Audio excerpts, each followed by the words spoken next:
Welcome students. आज हम समझने की कोशिश करेंगे एडवांस टर्मिनल वेलोसिटी का कॉन्सेप्ट। इसके लिए हम सबसे पहले एक एग्जांपल कंसिडर करेंगे जिसमें हमने एक वाटर ड्रॉपलेट लिया है। ये हमारे पास रेड कलर से ड्रॉपलेट शो किया गया है जो कि वाटर का है। अब इसका साइज थोड़ा सा बड़ा है, लेकिन जस्ट आपने ये अज्यूम करना है कि ये हमारे पास एक वाटर ड्रॉपलेट है, ठीक। और इसका क्योंकि हमें पता है कि हर चीज जिसका वजन होता है वो हमेशा डाउनवर्ड डायरेक्शन में एक्ट करती है, क्योंकि वो सेंटर ऑफ अर्थ की तरफ अट्रैक्ट होती है ग्रेविटी की वजह से, जिसे हम कहते हैं कि ये जो है ग्रेविटेशनल फोर्स है, जिसे मैंने एफ जी से डिनोट किया और ये हमारे पास एम जी के बराबर होती है, ठीक। अब ये जो जब भी हम जानते हैं कि हमारे पास ये क्योंकि एयर में से मूव कर रही है, एयर हमारे पास एक फ्लूइड की एक फॉर्म है। एयर जो है जिससे हमारे पास फ्लूइड्स में हमारे पास गैसेस भी आ जाती हैं स्टूडेंट्स, और हमारे पास क्या आ जाते हैं, लिक्विड्स भी आ जाते हैं। वो जो है उनके मॉलिक्यूल्स के दरमियान या फिर उनकी लेयर्स के दरमियान एक जो फ्रिक्शनल फोर्स होती है स्टूडेंट, उसको हम क्या कहते हैं, विस्कोसिटी कहते हैं, जो कि हमने पढ़ रखा है ये कॉन्सेप्ट विस्कोसिटी का,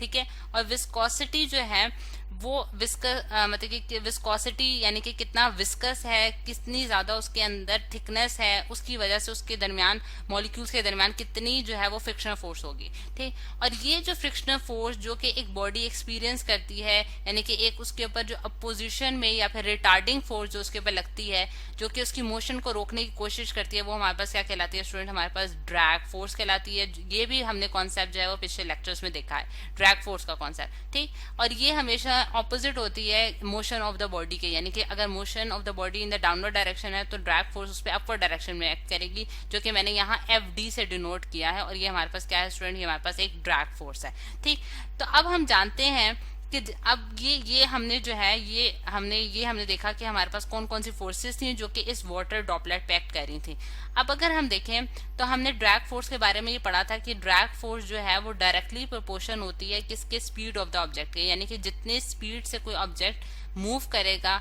या फिर कितनी ज्यादा उसकी वेलोसिटी होगी, उतनी ज्यादा हमारे पास उसके ऊपर ड्रैग फोर्स जो है वो एग्जर्ट होगी, ठीक।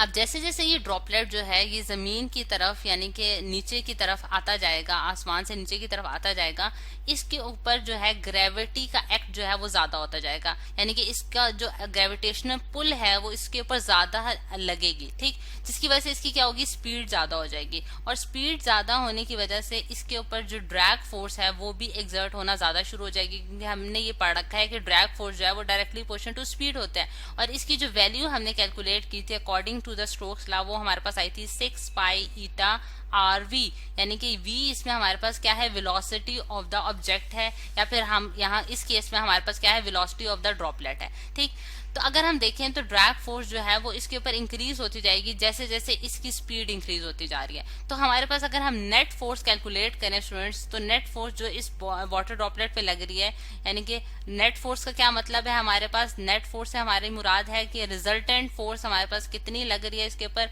वो हमारे पास बराबर है weight weight minus drag force. अच्छा,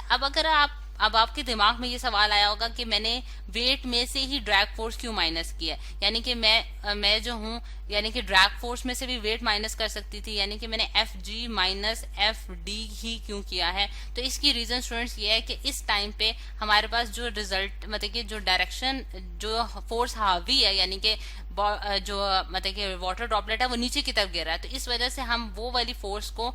इस वाली फोर्स में से माइनस करेंगे, ठीक। तो इस वजह से मैंने यहाँ वेट माइनस ड्रैग फोर्स किया है, और ये मेरे पास एक नेट फोर्स है जिसे मैं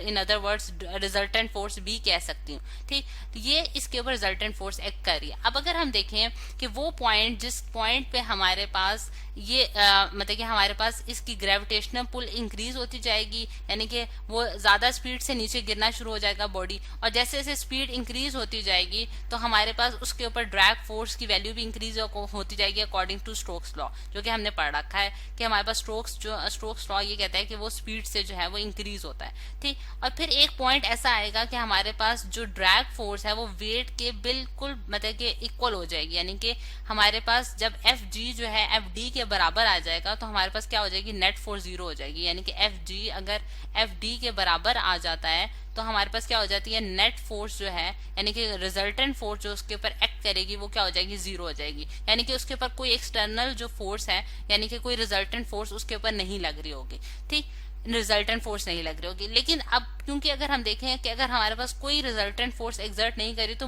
बॉडी को तो स्टॉप कर जाना चाहिए, यानी कि वो मतलब कि वो मोशन में उसे नहीं रहना चाहिए। लेकिन हमने ये पढ़ रखा है कि इनर्शिया, इनर्शिया की जो प्रॉपर्टी है वो हमने पढ़ रखी है कि इनर्शिया हमें ये कहता है कि हाँ कि जो बॉडी है वो या तो स्टेट ऑफ रेस्ट में रहती है या फिर वो मोशन, यूनिफॉर्म मोशन से मूव करती है अनलेस एंड अनटिल उसके ऊपर कोई एक्सटर्नल फोर्स एक्सर्ट ना की जाए। यानी कि जब उसके ऊपर कोई एक्सटर्नल फोर्स नहीं एक्सर्ट करी लेकिन वो ऑलरेडी में मोशन में थी, क्योंकि वो बॉडी मोशन में थी इस वजह से वो अपनी मोशन को कंटिन्यू रखेगी इनर्शिया की प्रॉपर्टी की वजह से, और वो बॉडी जो है वो यूनिफॉर्म वेलोसिटी से मूव करेगी। ठीक है, और ये जो वेलोसिटी है, जिस वेलोसिटी से हम कहते हैं कि जब हमारे पास ड्रैग फोर्स जो है वो वेट के बराबर आ जाती है, ये यूनिफॉर्म वेलोसिटी हमारे पास स्टूडेंट कहलाती है टर्मिनल